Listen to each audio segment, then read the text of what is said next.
Hello everyone, welcome to Made Easy. We all know from 16th of December, 16, 17 and 18, we are going to have RRB CBT1 examination.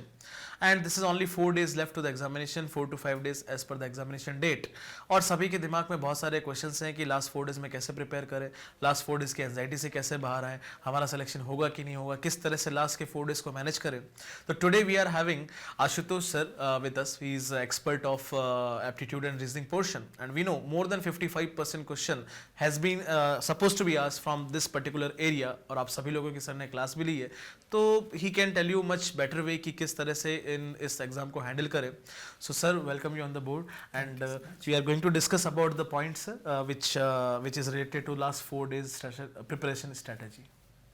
Sir यही एक query रहती है हमेशा students Telegram पे, class में, live class में, और हमारे जो नॉर्मल बैचेस के स्टूडेंट भी हैं, जो कई सारे लोग आरआरबी जेईई को टारगेट कर रहे हैं, although they are preparing from last few months, but in last 5-6 days जो बच रहे हैं सबके पास में as per the date of examination, how they should prepare for these part of concern, sir?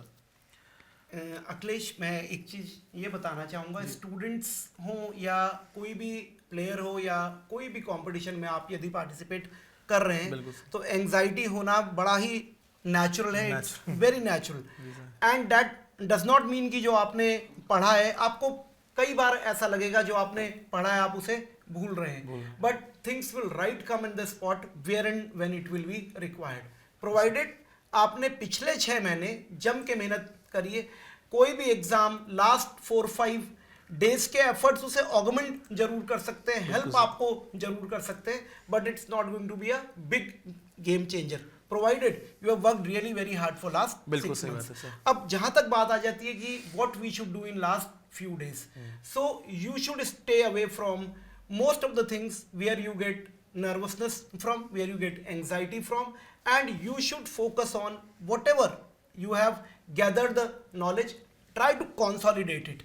उसे जितना हो सके उसे कंसोलिडेट करने की कोशिश कीजिए. कोई भी नया चीज आपको ट्राई नहीं करना है. जो फॉर्मूले उनको आप जरूर से रिवाइज कर सकते हैं. मैं आपको कुछ चीजें यहाँ पे जरूर से बताना चाहूंगा which are going to help you immensely. RRB के आप हर टॉपिक के ऊपर, for example if I take numbers, HCF, LCM, SI, CI, time and work, if you take time, speed and distance, even trigonometry, if you look 10 questions right from any of the RRB exams, I will say NTPC or JEE or any other exam, ALP is an exam and RPF is an exam, the questions are highly repetitive and all those questions have been dealt in the class. So for example, if there is a question on trigonometry, it will be based upon 30-60 angles, tan theta and 30-60 90 right angle triangle. तो ये बहुत ज़्यादा repetitive होता है. मेरा आपको ये है कि जितना आपने पढ़ा है अच्छे ढंग से उसको रिवाइज कर लीजिए. You take 10-15 question from each area, each chapter, and lot of repetition will happen in this exam. इसके लिए हम लोगों ने आपके लिए CTQ भी कराया रन. सेशन किए थे CBT1 के सर, जो प्रीवियस सेशन किए थे. तो CTQ में मैंने भी 2 सेशन लिया. जनरल स्टडीज के बहुत कॉम्पिटेंट फैकल्टीज ने भी उसमें सेशन लिया. आप उनको ब्लाइंडली फॉलो कर सकते हैं और उनसे एक पूरा आपको आइडिया मिल जाएगा what type of questions are being asked. One thing. Another thing is, जहां तक एंजाइटी लेवल को मैनेज करने का सवाल है, तो पहले 2-3 दिन आप अपने सारे फॉर्मूलों को रिवाइज कर सकते हैं. जो भी जनरल स्टडीज के इंपॉर्टेंट क्वेश्चन मार्क कराए गए क्लास में उनको रिवाइज कर सकते हैं.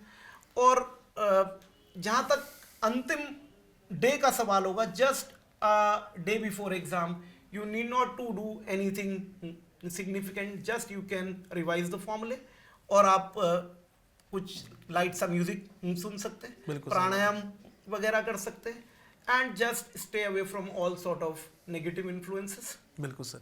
सर जैसे आपने अभी इसमें बात की, सर ने करीब करीब सारे पॉइंट्स कवर कर लिए और बहुत कंक्लूसिव तरीके से सारी चीज़ बताई आपको कि लास्ट के कुछ दिनों में क्या करना चाहिए, किस तरह से दूर रहना चाहिए चीज़ों से. तो सर आपने जो एक इसमें बोला था कि हर एक टॉपिक से 10-15 क्वेश्चन सेलेक्ट कर लीजिए और उसको रिवाइज करके, क्योंकि रिपीटेटिव है.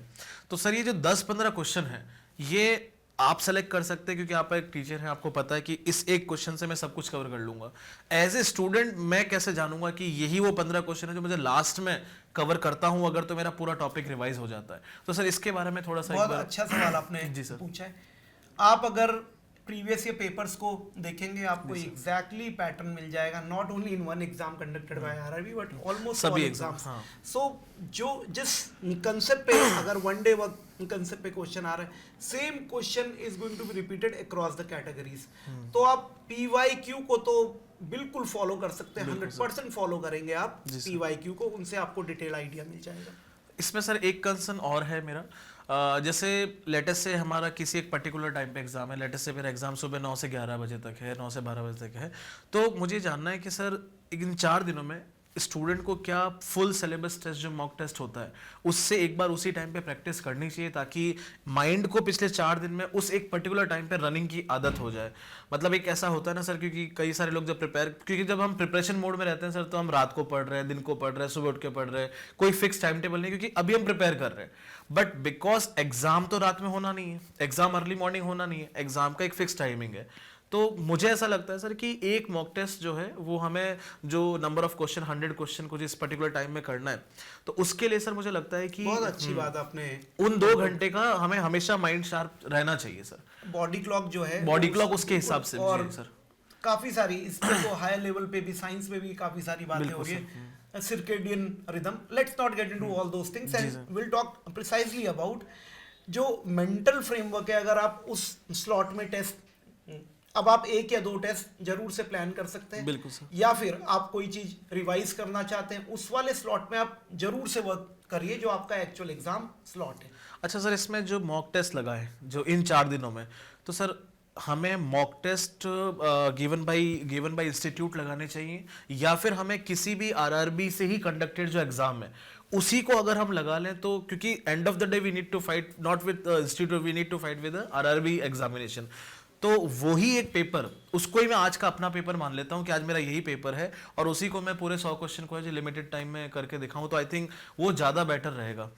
जो आरआरबी के द्वारा कंडक्ट की गई चीज़ें हैं उन्हीं को अगर हम इसमें फाइट करें, लास्ट के 4 डेज की क्योंकि बात कर रहे हैं, तो वो ज़्यादा बेटर रहेगा, या कुछ और स्ट्रेटेजी इसमें रहनी चाहिए? बिल्कुल, उससे आपको एग्जैक्टली आइडिया भी मिलेगा what type of questions are asked, you will also get a idea of कितने मिनट में कौन सा क्वेश्चन हो रहा है जो एक्चुअल एग्जाम में आया है। Because any competitive exam there are 2 things that are going to be fairly important, one is the speed and another is accuracy. So success of any competitive exam is based upon these 2 wheels. They have to go together. जी, it's a marriage between accuracy and reasoning. Success in competitive exam is based upon that. And sir, in last 4 days what to be studied, new thing, मतलब कुछ नई चीजें पढ़नी चाहिए, या फिर जितना पढ़ लिया उसी को बार बार रिपीट करें तो ज़्यादा अच्छा है? मेरे ख्याल से तो बिल्कुल नई चीज़ों को बिल्कुल अवॉइड करना चाहिए। It will level up your anxiety by +1 more level. Correct, and whatever you have studied, if you will revise the formula, that is going to help you more. और आपको it will give you a feel good factor as well, that whatever you have revised, you are making a concrete means solidification of all those things, and then you can move in very comfortably inside the exam. At all cost avoid learning any new things, avoid creating any panic situation where you think ये भी cover नहीं हुआ, वो भी cover नहीं हुआ, वो भी कवर। ऐसा कोई एग्जाम नहीं हो सकता और ऐसा कोई कैंडिडेट नहीं हो सकता जो बोले हम एग्जाम से पहले 100% प्रिपेयर्ड। ईदर ही इज टेलिंग अ लाई और ही रूम में जाने से पहले भी लगता है कि रिवाइज कर लेते हैं। Even the toppers, I have 2.5 decades of experience. I have seen some of the toppers going into panic mode before the exam and still they come out as the topper. Correct, तो players के साथ भी ऐसा होता है, nobody knows what the next ball is going to be there. Correct sir. देखिए, element of surprises will be always there in any exam. So you need to negotiate that surprise. तो आपको उसे tackle करना होगा, वो चीज वहाँ पे जरूर होगी। बट पैनिक सिचुएशन में इसके लिए मैं कुछ रेमेडीज भी बताता हूँ आपको, बहुत ही सिंपल तरीका। अब एग्जाम हॉल के अंदर की बात भी मैं बताता हूँ आपको।